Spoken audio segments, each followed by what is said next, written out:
Barbers of Reddit, what was your oh shit moment?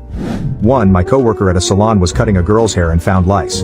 The girl's mom had left her for the trim and she had to wait for her mom in the lobby.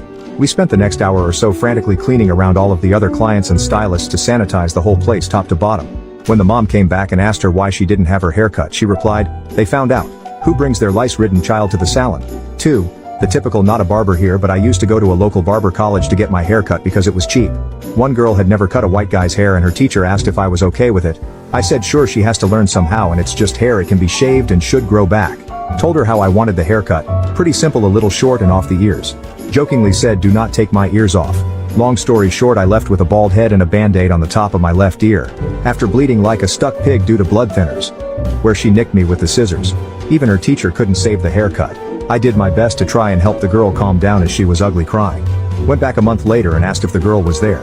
Thankfully she was and I simply smiled and said round 2.